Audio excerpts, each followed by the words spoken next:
एक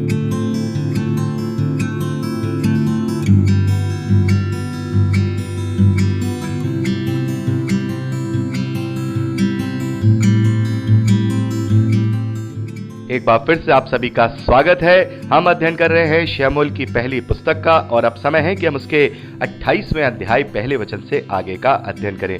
तो मेरे प्यारे भाई बहनों, ये 28वां अध्याय बहुत ही महत्वपूर्ण है और मैं आशा करता हूं, मेरा विश्वास है कि आपने इसको जरूर पढ़ा होगा और आपने यहाँ पर बहुत ही एक अलग घटनाक्रम को देखा होगा कि यहाँ आपने देखा होगा कि शाऊल ने एक भूत साधने वाली स्त्री का सहारा लेकर के शमूएल को अधोलोक में से बुलाया है और शमूएल ने यहाँ पर हम देखते हैं कि जो शाऊल है उससे बात की है। तो इसके विषय में हम बहुत ही विस्तार से बात करेंगे कि ये घटनाक्रम आखिर सच्चाई में असली घटनाक्रम क्या है। तो यहाँ पर हम देख रहे हैं कि जो फलिश्ती हैं उन्होंने इजराइल को चारों ओर से घेर लिया है और उस पर हमला करने के लिए तैयार है और ये देख करके शाऊल पूरी तरह से घबरा गया है, वो भयभीत हो गया है और वो ये बात जानता है कि अब परमेश्वर ने अपना सामर्थ मुझ पर से उठा लिया है और बिना परमेश्वर के सामर्थ के, बिना परमेश्वर के मार्गदर्शन के मैं फलिश्तियों से विजय नहीं प्राप्त कर सकता हूं। तो इसके विषय में वो परमेश्वर से दुहाई देता है और परमेश्वर से पूछता है कि मुझे क्या करना है। तो यहाँ हम 6ठे वचन में पढ़ते हैं कि परमेश्वर साफ तौर पर शाऊल को स्वप्न में ये जता देते हैं, बता देते हैं कि ना तो उरीम के द्वारा नहीं, भविष्यवक्ताओं के द्वारा मैं तेरा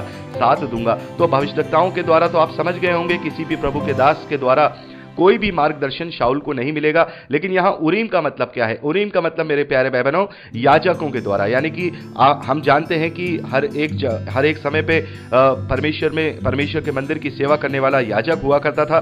तो यहाँ परमेश्वर ने साफ तौर पर यहाँ शाऊल को कह दिया है कि किसी याजक के द्वारा भी नहीं, किसी भविष्यवक्ता के द्वारा भी नहीं, मैं किसी भी प्रकार से तेरा मार्गदर्शन नहीं करूंगा।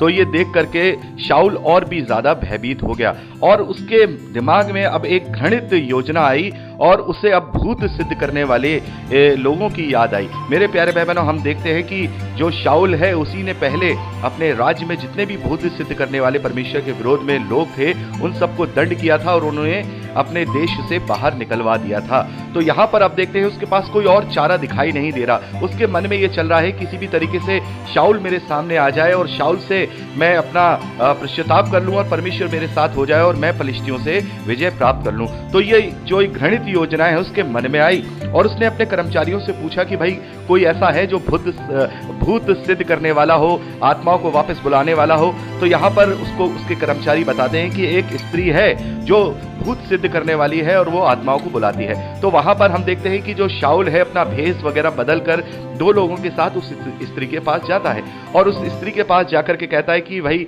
जिसे मैं चाहता हूं मेरे लिए बुला दे। वो स्त्री उसको कहती है कि भाई शाऊल ने तो हमारे साथ बहुत बुरा किया था, हमें अपने देश से बाहर निकाल दिया था, तो शाऊल को पता लगेगा तो मुझे दंड मिलेगा। तो वहां शाऊल उससे कहता है कि मैं तुझे ये वादा करता हूं कि तुझे इसके विषय में कोई दंड नहीं मिलेगा। तो वो स्त्री उससे पूछती है कि भाई मैं तुझे तेरे लिए किसको बुला दूं? तो वो कहता है मेरे लिए तू शमूएल को बुला दे। जब स्त्री ने शमूएल को देखा तब ऊंचे शब्द से चिल्लाई और शाऊल से कहा, तूने मुझे क्यों धोखा दिया? तू तो शाऊल है। तो मेरे प्यारे बहनों, यहाँ पर हम देखते हैं जैसे ही वो शमूएल का नाम लेता है, वो जो भूत साधने वाली स्त्री है वो ये समझ जाती है कि ये व्यक्ति तो खुद ही शाऊल है। और यहाँ पर वो कहती है भाई तूने मुझे धोखा क्यों दिया? तू तो खुद ही शाऊल है। तो मेरे प्यारे बहनों, यहाँ पर हम देखते हैं कि वो स्त्री पूरा वर्णन उसे बताती है। यहाँ पर हम देखते हैं कि वो सारा वर्णन आपने देखा होगा और पढ़ करके आपको ऐसा लग रहा होगा कि वाकई में वहाँ शमूएल आया है, वाकई में शमूएल आकर के सारी बातें कर रहा है, ये सारी चीजें हो रही हैं। लेकिन मेरे प्यारे भाई बहनों, जैसा कि आप जानते हैं कि ये सारी बातें एक घटना के रूप में लिखी हुई हैं और ये घटना एक अलग शिक्षा के लिए लिखी गई है। मेरे प्यारे भाई बहनों, यहाँ पर ना तो उस स्त्री के अंदर इतनी ताकत है कि वो शमूएल को बुला पाए, ना ही उसने कोई शमूएल को वहां पर बुलाया है। जैसा कि हम जानते हैं जितने भी ये भूत सिद्ध करने वाले लोग होते हैं इनमें से ज्यादातर ढोंगी और पाखंडी होते हैं और ये घटना भी इसी बात को यहां पर दर्शाती है। मेरे प्यारे भाई बहनों, बड़े ध्यान से आप इसको एक एक शब्द करके अगर अच्छे से पढ़ेंगे तो आपको समझ में आ जाएगा कि आखिर ये घटना हो क्या रही है। यहां पर हम देख रहे हैं कि जो वर्जन जिसे मिल रहा है, जो दर्शन देख रहा है, वो शाऊल नहीं देख रहा है। शाऊल को वहां कुछ भी दिखाई नहीं दे रहा है। बड़े ध्यान से देखिए, जो भी वहां कुछ हो रहा है वो भूत साधने वाली स्त्री ही बोल रही है। यहां देखिए, मैं 13वें वचन से पढ़ रहा हूं। राजा ने उससे कहा, मत डर, तुझे क्या दिखाई पड़ता है? यानी शाऊल ने उस स्त्री से कहा, तू मत डर, मैं शाऊल हूं, तुझे कोई दंड नहीं दूंगा, तू बता तुझे क्या दिख रहा है? अब आप यहां पर बताइए कि क्या यहां शाऊल को दिख रहा है, क्या यहां पर उस स्त्री को दिख रहा है? यहां पर शाऊल को कुछ नहीं दिख रहा, उस भूत साधने वाली स्त्री को दिख रहा है। तो क्या स्त्री को वहां कुछ दिख रहा है? वो भूत साधने वाली स्त्री तो वैसे ही दुष्ट आत्माओं के प्रभाव में परमेश्वर के विरोध में कार्य करने वाली है, तो क्या सचमुच में उसके अंदर इतनी कुव्वत और ताकत होगी कि वो शमूएल को देख पाए? मेरे प्यारे भाई बहनों, उसका जवाब है नहीं। यहाँ पर हम देख रहे हैं कि इस वक्त वो जो स्त्री कर रही है वो एक ढोंग कर रही है, एक पाखंड कर रही है, क्योंकि जो जितने भी भूत साधने वाले ढोकी पाखंडी हैं वो इसी प्रकार का पाखंड करते हैं कि हमें आत्मा दिखाई दे रहा है, हमें आपका ये दिखाई दे रहा है, हमें आपका वो दिखाई दे रहा है। तो यहाँ वो स्त्री कह रही है, मुझे एक देवता पृथ्वी पर से चढ़ता हुआ दिखाई पड़ता है। शाऊल ने उससे पूछा, उसका रूप कैसा है? उसने कहा, एक बूढ़ा पुरुष बागा ओढ़े हुए चढ़ा आता है। तब शाऊल ने निश्चय जानकर कि वे शमूएल है, औंधे मुंह गिरकर पृथ्वी पर दंडवत किया। तो मेरे प्यारे भाई बहनों, यहाँ भूत साधने वाली कह रही है कि एक देवता जैसा व्यक्ति देख रही हूं जो बूढ़ा है और बागा पहना हुआ है। यहां पर उस स्त्री ने यह नहीं कहा कि वो शमूएल है। मेरे प्यारे भाई बहनों, जैसा कि हम जानते हैं कि दुष्ट आत्माओं के द्वारा काम करने वाले दुष्ट आत्माओं पर ही अपना प्रभाव रखते हैं, तो वहां पर शमूएल नहीं आया है। यहाँ की परिस्थितियों को देखते हुए हम जानते हैं कि वो स्त्री इस बात को जानती है कि शमूएल ने शाऊल को छोड़ दिया है, और यहाँ पर अब पलिश्तियों ने पूरे देश पे यहाँ हमला करने की योजना बना रखी है। तो अब ये शमूएल से ही मदद मांगने आया है, इसी बात को लेकर के तो वो स्त्री समझ जाती है। तो यहाँ पर हम देख रहे हैं जो भी दर्शन मिल रहा है वो उस स्त्री को मिल रहा है, और जो कन्वर्सेशन हो रहा है वो भी स्त्री के द्वारा हो रहा है। तो यहाँ पर हम क्या देख रहे हैं कि शाऊल खुद नहीं देख रहा है, वो स्त्री देख रही है। और स्त्री ने जब कहा कि ऐसा व्यक्ति मैं सामने देख रही हूँ, अधलोक में से आता हुआ देख रही हूँ, तो शाऊल समझने लगता है कि हाँ यही शमूएल होगा, और वो दंडवत करने लगता है। आगे शमूएल ने शाऊल से पूछा, तूने मुझे ऊपर बुलाकर क्यों सताया? ये शब्द हमें थोड़ा सा कंफ्यूज करता है। तो क्या अब शाऊल उसकी आवाज सुन रहा है? मेरे प्यारे भाई बहनों, शाऊल उसकी आवाज नहीं सुन रहा है। ये सारा कन्वर्सेशन उस स्त्री के द्वारा हो रहा है, और स्त्री उससे कह रही है कि शमूएल ये कह रहे हैं कि तूने मुझे ऊपर क्यों बुलाया है। तो आप इसको अच्छी तरह से एक ही शब्द में समझ सकते हैं कि जो भी ये कन्वर्सेशन हुआ है, यहाँ जो लिखा है वो असल में शमूएल का कोई भी आत्मा ऊपर नहीं आया है। भूत साधने वालों में इतनी ताकत नहीं है। तो मेरे प्यारे भाई बहनों, यहाँ तो ये बात सिद्ध हो जाती है कि शाऊल शमूएल से बातें नहीं कर रहे हैं। ये केवल वो भूत सिद्ध करने वाली स्त्री देख रही है, और वही कन्वर्सेशन शाऊल के साथ कर रही है, जिसे शाऊल शमूएल का समझ रहा है। अब बात आती है कि ये सारा कन्वर्सेशन जब सचमुच में हुआ ही नहीं है, और उस भूत साधने वाली स्त्री ने ये सारी बातें अपनी तरफ से शाऊल को बताई हैं, तो फिर ये बातें यहाँ पवित्र शास्त्र में दर्ज क्यों की गई? मेरे प्यारे भाई बहनों, जैसा कि हम जानते हैं कि ये पवित्र शास्त्र यहाँ पर जब लिखा गया है तो इसकी हर एक पुस्तक परमेश्वर की ओर से नहीं है। जैसा कि मैं आपको पहले भी बता चुका हूं कि इसमें सारे के सारे वचन परमेश्वर की ओर से वचन नहीं है। कुछ बातें घटनाएं हैं, कुछ बातें इतिहास हैं, कुछ बातें जैसी सुनी गई वैसे लिख दी गई। तो यहाँ पर एक शिक्षा के रूप में ये बात लिखी गई है, ताकि आगे आने वाली पीढ़ी इस बात को समझने पाए कि जिसे परमेश्वर त्याग देता है, जिसे परमेश्वर छोड़ देता है, तुच्छ कर देता है, फिर वो किसी की भी शरण में चला जाए, परमेश्वर उसका साथ नहीं देगा। इस बात की शिक्षा के लिए ये सारा वर्णन यहाँ पे लिखा गया है। हम जानते हैं कि कोई भूत साधने वाला नहीं है, ना ही वहां शमूएल ऊपर आकर के शाऊल से बातें कर रहे हैं, बल्कि वो भूत साधने वाली जो स्त्री है वो इस बात को जानती है, वो इस बात को जानती है कि मैं इसका कन्वर्सेशन कराऊं ताकि ये इस बात को मान ले।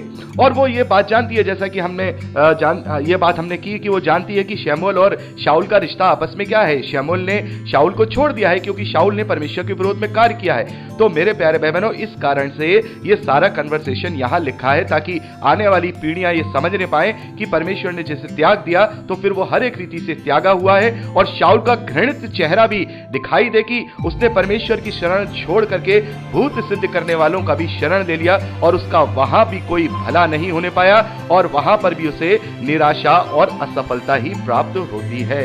आपको ये समझना होगा कि कोई भी इस तरीके से ये सारी चीजें संभव नहीं है। और ये क्या है, ये पुस्तक क्या है? मेरे प्यारे भाई बहनों, ये जो शमूएल की पुस्तक है ये आखिर क्या है? क्या ये परमेश्वर के वचन है?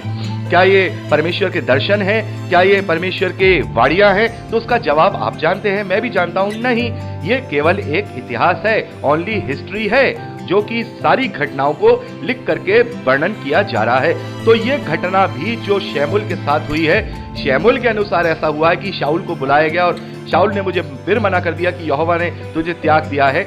तो ये एक घटना यहाँ पर शमूएल के द्वारा, माफ कीजिएगा, शाऊल के द्वारा हुई है, तो ये दर्ज की गई है, घटना हुई है, दर्ज हुई है, लोगों के द्वारा पता लगा, लिखने वाले को उसने यहां पर इस घटना को दर्ज कर दिया है। शिक्षा सिंपल मूलतः यही है कि परमेश्वर ने किसी भी रीति से शाऊल का साथ नहीं दिया। शाऊल को जब परमेश्वर ने साफ तौर पे बता दिया कि किसी भी याजक के द्वारा या किसी भी भविष्यवक्ता के द्वारा मैं तेरी मदद नहीं करूंगा, तो शाऊल ने गलत रास्तों का सहारा लिया और वहां पर भी उसे असफलता ही हाथ लगी और वहां पर भी उसे यही सुनने को मिला कि यहोवा तेरा साथ नहीं देगा, यहोवा ने तुझे त्याग दिया है। तो मेरे प्यारे भाई बहनों, ये केवल एक घटना का वर्णन है जो कि हम उस भूत साधने वाली स्त्री की आंखों से देख रहे हैं। ना ही यहाँ पर शमूएल, माफ कीजिएगा, ना ही यहाँ पर शाऊल कुछ देख रहे हैं, ना ही शाऊल के साथ आए दो लोग देख रहे हैं, ना ही शाऊल को उसकी आवाज सुनाई दे रही है, ना ही शाऊल उसको अपनी आंखों से देख रहे हैं। ये सारा घटना एक पाखंड, एक ढोंग को दर्शा रहा है, क्योंकि वो स्त्री ही सारा कन्वर्सेशन शाऊल के साथ कर रही है। तो इस प्रकार से हम पूरा यहाँ पर जो हमारा कंफ्यूजन है वो यहाँ पर मिटता है।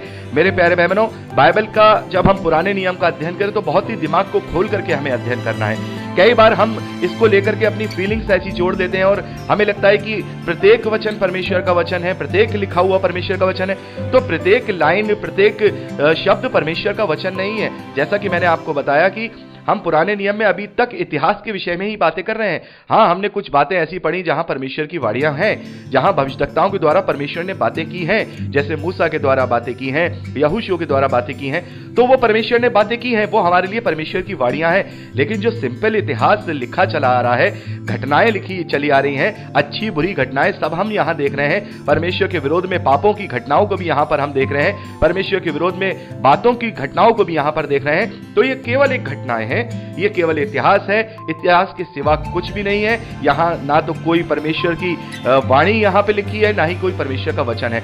जो कोई भविष्यवक्ताओं के द्वारा बताया गया वो परमेश्वर का वचन है। जैसे अभी हमने गाद भविष्यवक्ता के रूप में देखा कि गाद भविष्यवक्ता ने आकर के जो दाऊद है उन्हें बताया कि तुम यहूदा के देश को चले जाओ।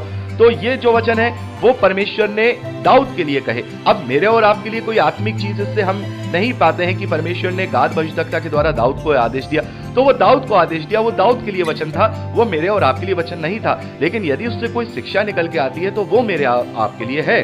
बहुत सारी शिक्षाएं हम इसमें से लेकर के अध्ययन करते चले आ रहे हैं, तमाम बातें हम सीखते चले आ रहे हैं। तो हमें इसी प्रकार से पुराने नियम का अध्ययन करना है। और जब हम परमेश्वर के वचनों में जाएंगे, जैसे अब भजन संहिता में जाएंगे या फिर हम भविष्यवक्ताओं की पुस्तकों में जाएंगे, तो वहां पर परमेश्वर की वाणियों को देखेंगे, जहां पर परमेश्वर ने अपने दास भविष्यवक्ताओं के द्वारा इस्राएलियों से बातें की हैं, मुझसे और आपसे बातें की हैं। तो वो संपूर्ण जो बातें होंगी वो परमेश्वर की वाणियां होंगी। तो ये हमें लेकर के चलना है। कुछ बातें यहाँ घटना और इतिहास के रूप में भी लिखी हुई हैं, उन्हें हमें इतिहास और घटना के रूप में ही लेना है। तो यहाँ पर मेरे प्यारे भाई बहनों, इस प्रकार से हम 28वें अध्याय में इस घटना को देखते हैं। इसकी जो रियलिटी है वो मैंने आपको समझा दिया। बार बार पढ़िएगा, आपको कहीं भी ऐसा महसूस नहीं होगा कि ये सारी बातें शमूएल के साथ कन्वर्सेशन हो रही है, क्योंकि ना तो शमूएल उसे देखता था, ना ही शमूएल उसे सुनता था। जो भी हो रहा था वो पाखंड करने वाली स्त्री के द्वारा ही वहां पर हो रहा था।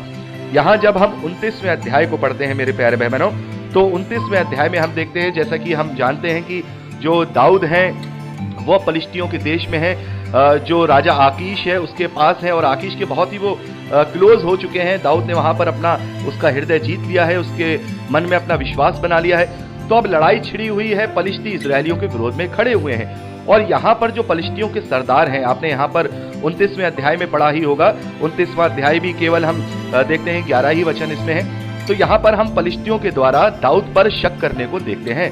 पलिश्तियों के सरदारों को ये शक था कि भाई ये हिब्रू लोग हैं और ये हिब्रू लोग हमारे साथ हिब्रू लोगों के विरुद्ध जब युद्ध करेंगे तो कहीं ऐसा ना हो कि हमारा साथ छोड़ करके अपने जाति भाइयों के साथ ही हमारे खिलाफ युद्ध करने लगे। तो वहां जो राजा आकीश है उसे तो पूरा भरोसा है दाऊद के ऊपर, वो जानता है कि दाऊद हमारे साथ ऐसा नहीं करेगा, दाऊद का कैरेक्टर वो जानता है। लेकिन बाकी जो पलिश्तियों के सरदार हैं वो इस बात के लिए आकीश से बोलते हैं कि भाई हमें इस पर भरोसा नहीं है, इसको हमसे अलग रख। तो यहाँ पर हम 29वें अध्याय में इसी बात का वर्णन देखते हैं कि उस युद्ध से फिर दाऊद और उसके लोगों को अलग कर दिया गया। आकीश ने यही कहा कि भाई मुझे तुम पर भरोसा है, लेकिन जो हमारे जो पलिश्ती प्रधान हैं, जो यहाँ पर जो लड़ने वाले लोग हैं, वो तुम पर भरोसा नहीं रखते हैं, इसलिए तुम यहाँ से चले जाओ। तो इस प्रकार से अब हम देखते हैं कि जो दाऊद और उसके लोग हैं जो उसके साथ वहां पे रहा करते थे, वो पलिश्तियों के देश से लौट जाते हैं और जो पलिश्ती हैं वो इजराइल की तरफ अपनी चढ़ाई करने के लिए जो इजराइल का देश है उस पर चढ़ जाते हैं। तो ये सारा हम अध्ययन 29वें अध्याय तक पढ़ते हैं। तो मेरे प्यारे भाई बहनों, अब यहाँ पर 30वां